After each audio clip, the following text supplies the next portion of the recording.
nous ne sommes jamais livrés à nous-mêmes en tant qu'enfants de Dieu.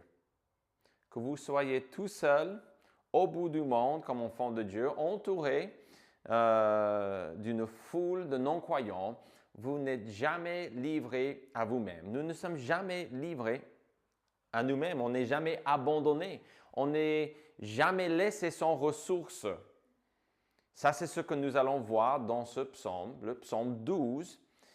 C'est clair que ce que nous avons ici est le thème du salut de Dieu, parce qu'on dit, la première chose qu'on dit est « Sauve, Éternel ». C'est le demande qu'on fait dans le verset 2. Et on a Dieu ou l'Éternel qui nous parle dans le verset 6 et il dit « J'apporte le salut à ceux contre qui l'on souffle ». Ce mot « souffle », on a déjà vu dans le psaume 10 où on décrit en détail. Vous vous souvenez, la plupart de ce psaume décrivait le méchant ou les méchants. Et on disait qu'il souffle contre tous ses adversaires, très violent, toujours en train de chercher à faire du mal. Donc ici, on a la même image qui nous est donnée, mais Dieu, il dit ici qu'on parle de son salut, de sa délivrance, de sa protection, de ce fait qu'il nous garde. Un fidèle meurt ou déménage ou autre, et pour nous, dans notre petite assemblée, je pense que pour nous, le résultat est le même. Nous disons, il semble qu'on est de moins en moins, n'est-ce pas? Les fidèles semblent être de moins en moins, mais pourtant, dans le monde, on n'est pas en manque de malfaiteurs et d'injustice, n'est-ce pas? Vous voyez les deux côtés, et ça, c'est une tension, un problème qu'on a ici dans le psaume 12. Et juste pour que ce soit vraiment, vraiment clair, regardez le premier verset. Regardez la première chose qu'il dit. Bien sûr qu'on va dire que le verset 1, c'est le titre, mais il n'y a pas beaucoup d'informations au-delà, pas que l'on comprenne. On sait que c'est pour louer Dieu. Ça, c'est toujours important de retenir. Parfois, c'est une prière. C'est pour louer Dieu, mais dans cette louange, il va prier. Donc, c'est très important de mettre le cadre, le contexte, et c'est un psaume de David. Mais le verset 2 commence vraiment le message et on dit « Sauve, Éternel, car les impieux s'en vont ». En fait, les impieux, c'est au sens général. Littéralement, ce qu'on dit ici est « l'homme pieux ». Au singulier, s'en va. Et donc, au sens large, on peut dire que c'est vrai de tout le monde. Mais littéralement, ce texte met l'accent sur l'individu. Parce que je pense qu'ici, on parle de, oui, le salut de Dieu, mais on parle de la solitude. Et d'être dans le désespoir parce qu'on est seul. Pas qu'on vit tout seul, mais dans le point de vue qu'il ne semble pas avoir énormément de gens qui veulent vivre pour Dieu. Ça, c'est le contexte. Écoutez ce qu'il dit par la suite. Les fidèles, ça c'est au pluriel, c'est comme ça aussi en hébreu, disparaissent parmi les fils de l'homme. Donc, le problème est là. Où sont les pieux? Où sont les justes? Où sont les fidèles? Ce sont des synonymes. Ou les malheureux, ou les pauvres aussi, on va employer. Ce sont des synonymes pour parler de la famille de Dieu. Okay? Mais regardez le dernier verset. Les méchants se promènent de toutes parts. En fait, il ne faut pas chercher. Ils sont là. Ils sont là. Partout. Et puis, il insiste quand la bassesse règne parmi les fils de l'homme. Donc, c'est une condition. C'est vrai quand la bassesse règne parmi les fils de l'homme, c'est-à-dire que le mal règne sur le monde.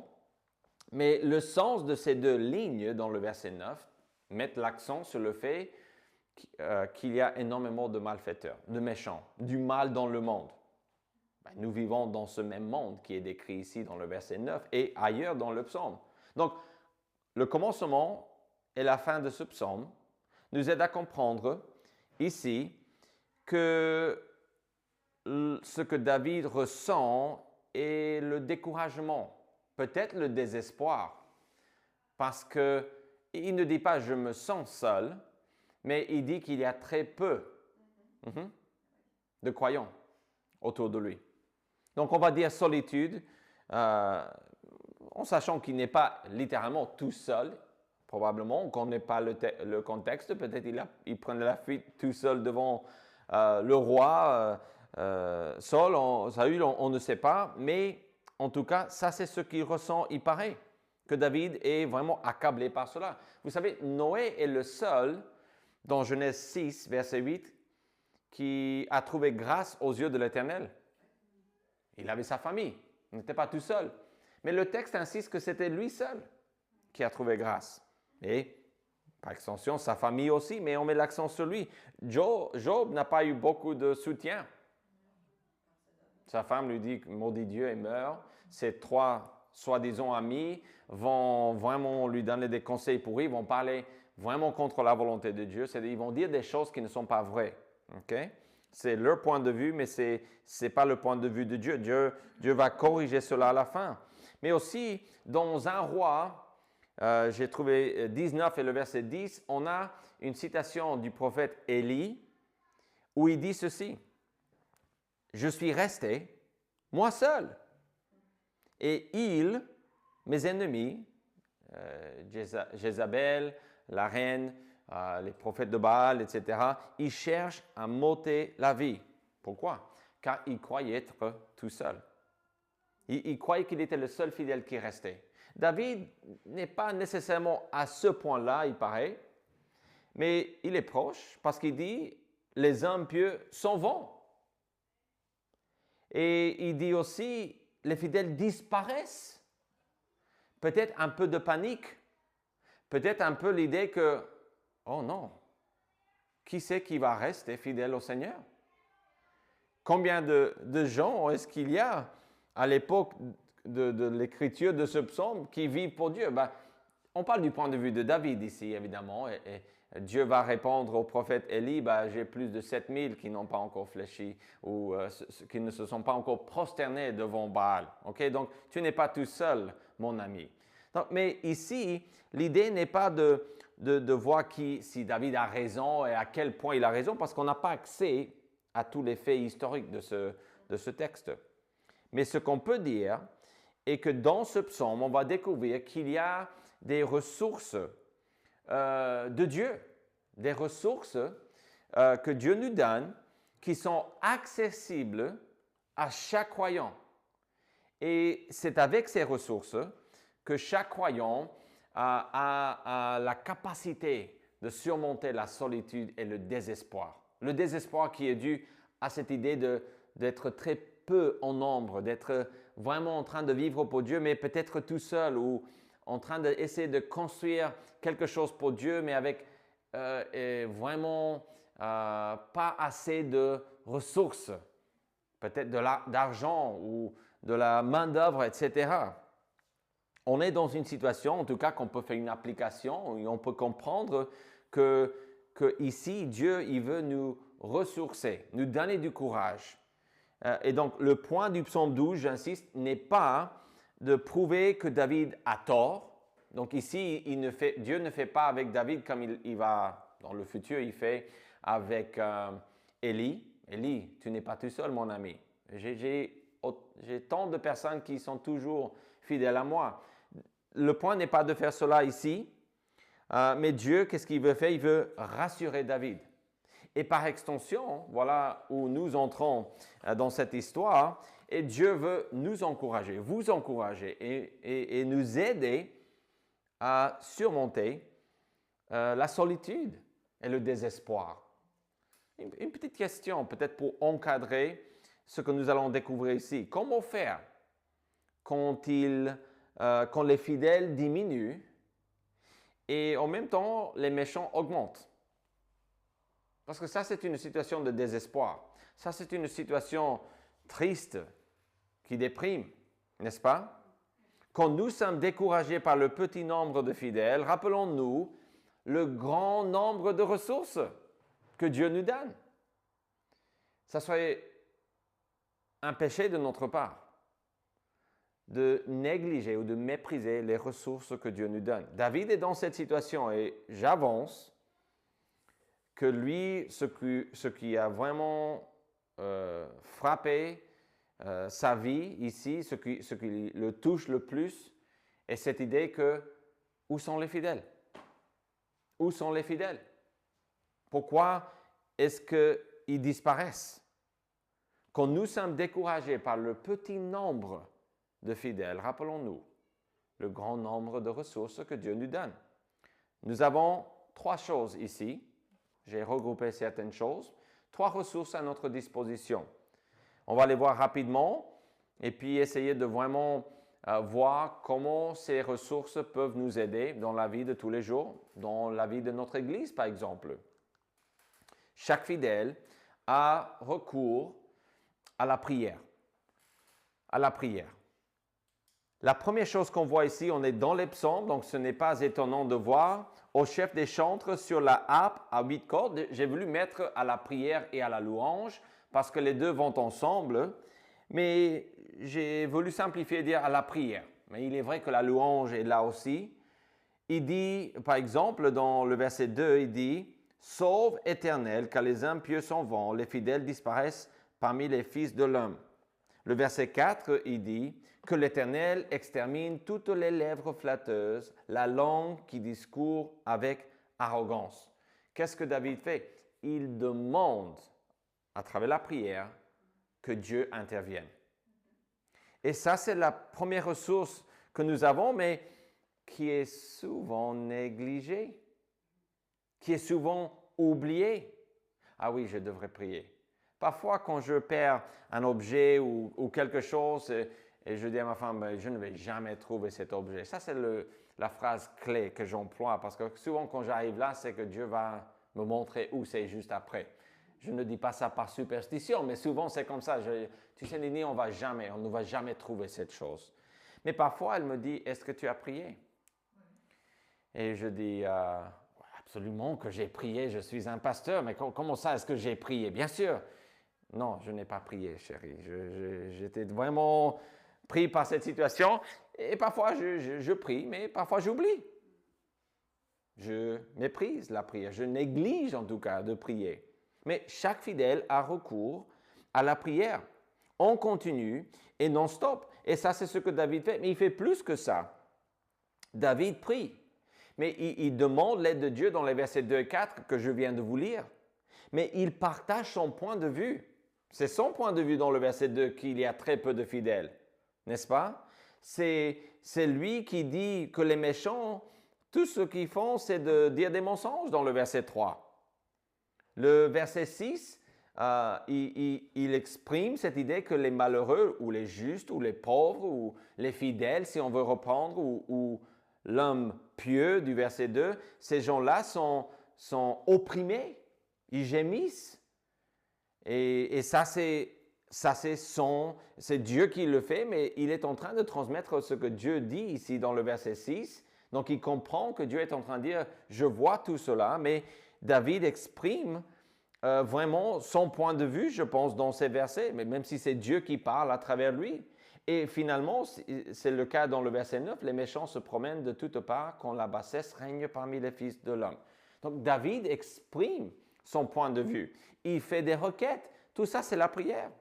Je pense qu'on peut voir la louange, non seulement dans le fait que le verset 1 dit c'est pour le chef des chantres, donc c'était pas parce que David croyait que Dieu était mort qu'il a composé le psaume 12 pour qu'on puisse pleurer devant le tombeau de Dieu ici. Non, c'est pour louer Dieu. Et donc, où est la louange ici? Où est-ce qu'on peut dire qu'il y a de la louange? La parole de Dieu. Verset 7, les paroles de l'Éternel sont des paroles pures. Il dit aussi, toi, Éternel, tu les garderas, tu les préserveras, en parlant des malheureux et en parlant de l'homme pieux. C'est ça que Dieu va garder dans ce contexte, le verset 8. Donc, on a la parole de Dieu, mais on a la protection de Dieu aussi. On a la parole de Dieu et on a le Dieu de la parole, autrement dit. Et ça, c'est des sujets de louange. Donc, tout cela nous fait penser à ce que le Nouveau Testament nous dit. Cette fois-ci, dans le livre des Romains, chapitre 12, il y a une petite expression à la fin du verset 12, « Persévérer dans la prière ». Persévérer dans la prière. Si Dieu nous dit de persévérer, ou par exemple, on pense aussi aux Thessaloniciens, prier sans cesse. Si Dieu peut dire de telles choses, c'est que chaque fidèle a recours à la prière, mais tout le temps. Quand on est en train de constater qu'il y a très peu de fidèles autour de nous, peut-être dans notre assemblée ou dans le monde ou présents dans le monde politique ou ailleurs. Quand on constate cela, c'est décourageant, c'est déstabilisant, mais nous avons recours à la prière, même dans ces moments-là. Et ça, c'est l'argument ici. Un autre texte, juste avant d'avancer avec la prochaine ressource, mais je pense à Éphésiens 6, 18. « Faites en tout temps par l'Esprit toutes sortes de prières et de supplications. Veillez à cela avec une entière persévérance et priez pour tous les saints. » Il dit « priez pour moi », donc il demande aussi « priez pour moi ». Et la liste, il continue à expliquer certaines choses, mais déjà jusque-là, on voit qu'on doit persévérer.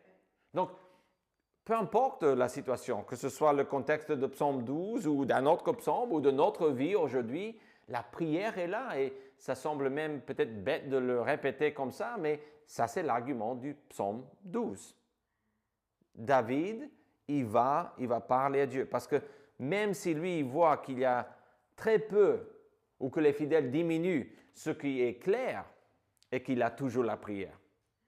Qu'il soit seul ou non, il a la prière. Mais il y a une autre chose, une autre ressource que nous avons, mais à notre disposition, mais toujours à notre disposition. C'est chaque fidèle a la promesse de la délivrance de Dieu. La promesse. Le verset 6 dit « Parce que les malheureux sont opprimés et que les pauvres gémissent, maintenant, dit l'Éternel, je me lève, j'apporte le salut à ceux contre qui l'on souffle. » C'est qui souffle? C'est les méchants qui soufflent contre les malheureux, les pauvres, les justes, les enfants de Dieu, l'homme pieux, la personne qui vit pour Dieu. Mais c'est vraiment le verset 8 où la promesse nous est donnée. Peut-être en plus de détails. Toi, Éternel, tu les garderas. Tu les préserveras de cette race à jamais. Donc, on parle ici, dans le verset 8, de comment Dieu va garder et préserver ses enfants. Ce n'est pas les paroles de Dieu qui va préserver ici, sans entrer dans tous les détails, parce que le contexte nous dit qu'on parle des malheureux, des pauvres. Et un autre indice aussi, parce que dans le verset 8, tu les garderas, ça c'est en français, c'est pluriel, mais aussi en hébreu. Mais on a fait ce qu'on a déjà fait dans le verset 2 au début, on dit car les hommes pieux, mais littéralement c'est l'homme pieux s'en va. Mais on a mis au sens général parce que c'est vrai, si c'est l'homme pieux, c'est vrai pour lui, c'est vrai pour nous tous. Mais la deuxième partie de verset 8, tu les préserveras de cette race à jamais. On parle de les, mais en fait c'est au singulier à nouveau. C'est tu le préserveras. Pourquoi? Parce je pense, on revient au verset 2 où on a commencé avec cette idée que l'homme pieux s'en va. Mais attention, Dieu est là pour intervenir. Il donne la promesse de sauver, de protéger, de garder, de préserver ses enfants. Donc, on peut parler au singulier, au pluriel, parce que c'est la même chose. Mais je pense que ce psaume, Dieu, il emploie le singulier ici, même si on peut le traduire au pluriel, ça ne change pas le sens. Mais en hébreu, on le voit, il le fait pour vraiment nous faire comprendre que ce qu'il dit en verset 8 n'est pas qu'il est en train de garder ses paroles du mal. Ces paroles sont saintes, elles sont pures, 7 fois purifiées. N'ont pas besoin elles ne peuvent pas être altérées. Mais par contre, nous pouvons être touchés par le mal, dans le sens de nous éloigner de Dieu. Mais aussi, on peut être touché par les méchants, dans le fait de subir de la persécution ou d'être, comme il dit dans le contexte, les malheureux sont opprimés. Et donc Dieu, dans ce contexte, dit, mais je vais vous garder, je vais vous préserver de tout cela. Donc Dieu nous délivre des méchants. Je pense au psaume 17, versets 8 et 9 qui disent « Garde-moi comme la prunelle de l'œil, Protège-moi à l'ombre de tes ailes contre les méchants qui me persécutent, contre mes ennemis acharnés qui m'enveloppent. Donc, il continue à décrire dans ce psaume, on va découvrir ce psaume par la suite éventuellement, mais il parle de cette idée d'être délivré en tant qu'enfant de Dieu, mais de qui ou comment? Des méchants principalement. Est-ce que Dieu peut délivrer ou nous garder, nous protéger d'autres manières? Évidemment, de nous faire du mal, de pécher, il peut nous aider avec sa parole à rester purs. Mais ici, on parle de la délivrance de Dieu. Et ça, c'est une ressource que nous avons à notre disposition quand on est dans des difficultés. Dieu nous délivre. Il promet de nous garder, de nous préserver en tant que ses enfants. Il nous délivre. Ceux qui soufflent contre les croyants sont visés par la colère de Dieu. Ça, c'est ce qu'on découvre ici. Le fait que Dieu dit « je vais vous garder et je vais intervenir » et vraiment, on comprend que Dieu parle de « j'apporte le salut à ceux contre qui l'on souffle ». Mais on a déjà vu dans d'autres psaumes que Dieu va intervenir et juger les malfaiteurs. Tard ou tôt, ils paieront pour leur péché. Par exemple, encore une fois, dans le Nouveau Testament, juste pour qu'on puisse relier l'Ancien Testament au Nouveau Testament, souvent je fais cela pour nous aider à comprendre l'ensemble de la parole de Dieu, pas uniquement le texte que nous traitons. Mais dans 2 Thessaloniciens 1,6, un texte très connu, « Car il est de la justice de Dieu de rendre l'affliction à ceux qui vous affligent et de vous donner à vous qui êtes affligés du repos avec nous lorsque le Seigneur Jésus apparaîtra du ciel. » Donc ça, c'est une promesse de quelque chose concrètement qui va venir dans le futur. La délivrance, finalement la délivrance, une fois pour toutes, n'est-ce pas? Mais ça, c'est parce que c'est dans la nature de Dieu, non seulement de promettre la délivrance, mais de nous donner la délivrance quand il veut, à sa façon aussi. Donc, ça, c'est ce que nous voyons ici. Même si David constate que lui, il ne sait pas où il se trouvent tous ses fidèles, où est-ce qu'ils disparaissent, où vont-ils? Peut-être il se sentait comme Élie, seul. Peut-être comme Job, il savait qu'il y avait d'autres, mais il ne savait pas où ils étaient. Peut-être comme vous. Peut-être vous vous sentez seul dans votre vie. La bonne nouvelle est que Dieu nous donne des ressources pour combattre la solitude et le désespoir. Et c'est la prière. Et c'est rien que la promesse de sa délivrance qu'il nous donne dans sa parole. À quel moment, Dieu seul sait. Comment est-ce qu'il va nous délivrer? C'est lui qui décide. Mais il promet de ne pas nous abandonner ou de nous laisser tout seuls dans cette vie. Regardez la dernière chose. Ici, on va s'appuyer sur le verset 7. On a une autre ressource, et c'est que chaque croyant a recours à la parole pure de Dieu. En fait, le verset 7 est un peu bizarre. Ce n'est pas bizarre parce que ça va exactement avec ce qu'on voit au début. On se dit des faussetés les uns aux autres, on a sur les lèvres des choses flatteuses, on parle avec un cœur double.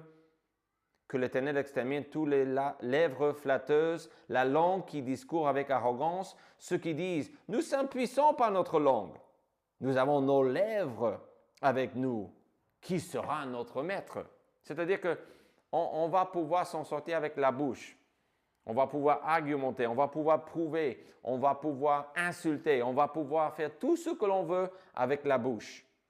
Bon, ça semble un peu extrême, peut-être. Mais l'idée ici est que l'homme, ça c'est le point de vue et la vie vraiment des méchants. Mais en contraste, Dieu dans la promesse de délivrance, souvenez-vous, le verset 6, Dieu dit « je vais intervenir ». Et le verset 8, il dit, David s'exclame « Toi, Éternel, tu les garderas, tu vas garder tes enfants ».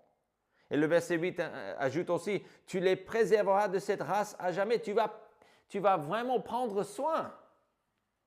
De l'homme qui marche avec toi, de la femme qui vit pour toi.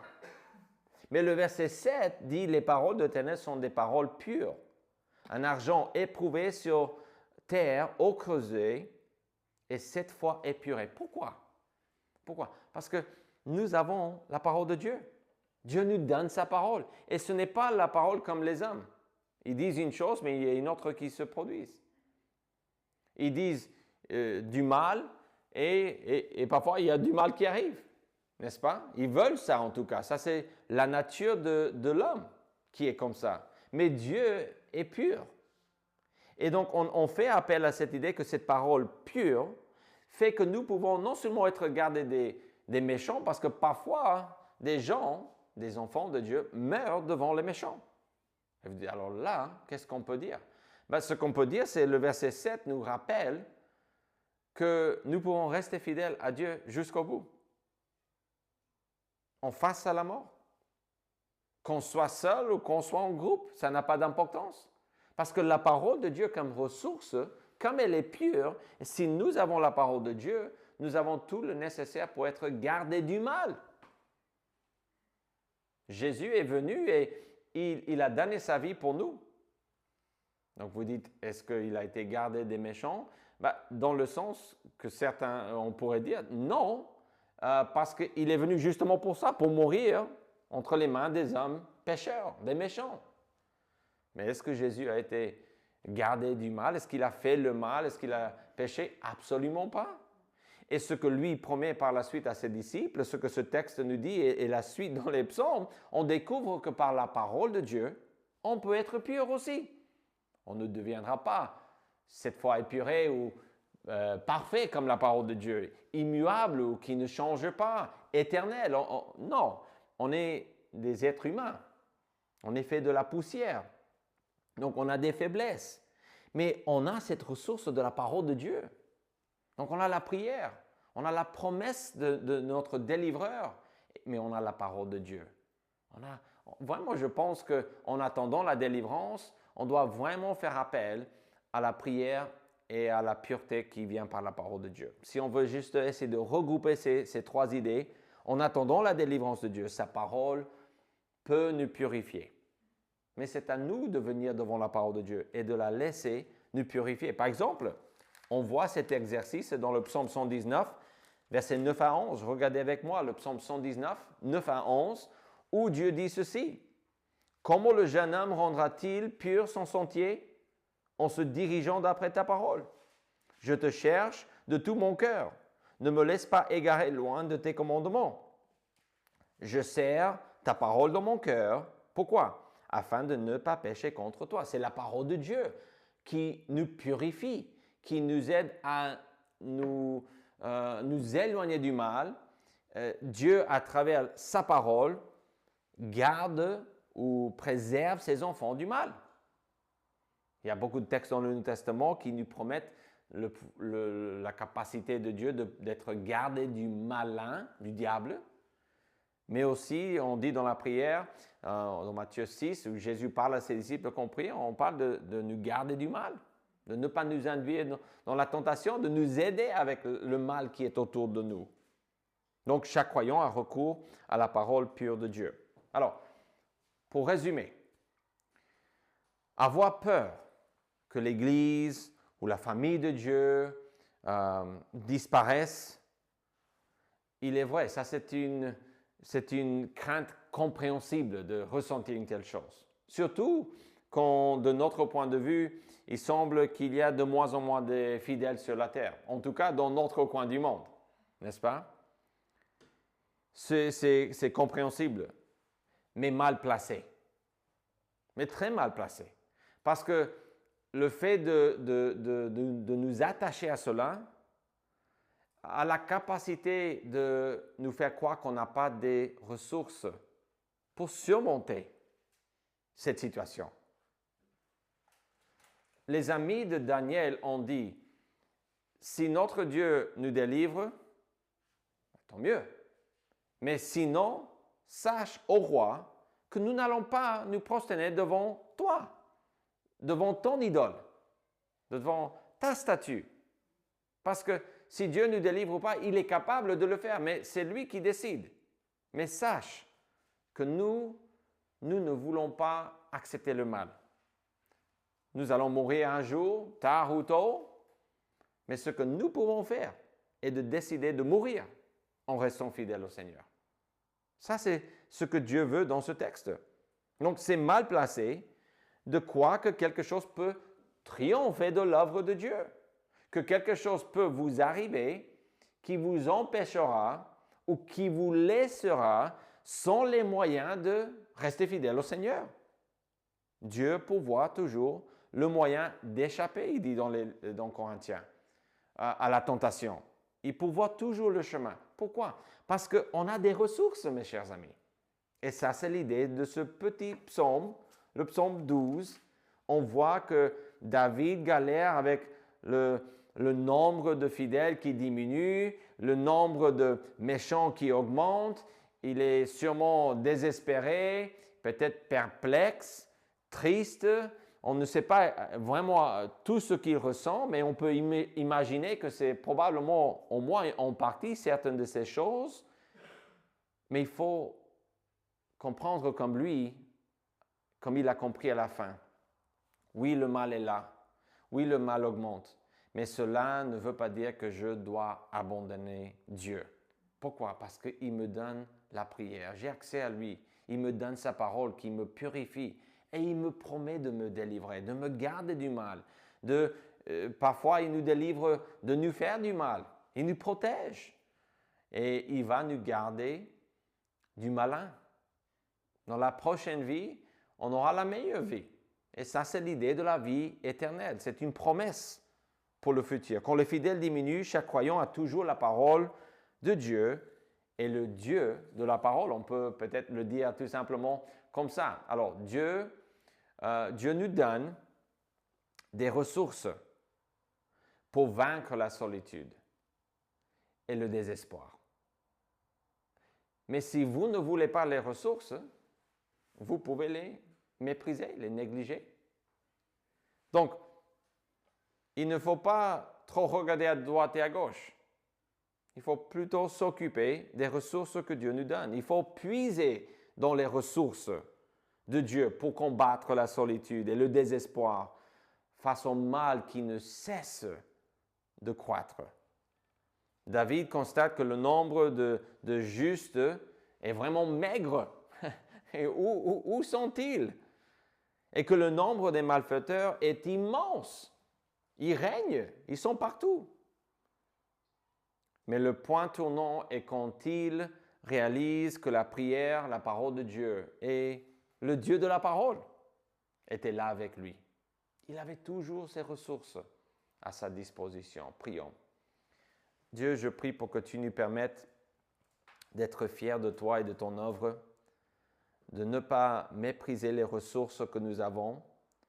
Seigneur, de nous déplacer chaque semaine à l'église avec d'autres fidèles et de prier, de chanter, d'écouter et de ne pas vivre avec honte de la situation que tu nous as donnée, de ne pas nous excuser en ton nom pour vraiment la taille de notre Église ou peut-être le nombre de croyants dans le coin ou dans le monde, de faire semblant comme s'il y a quelque chose qui est en dehors de tes mains, Seigneur, comme s'il faut paniquer et il faut croire qu'on ne va jamais pouvoir vaincre, Seigneur, l'ennemi.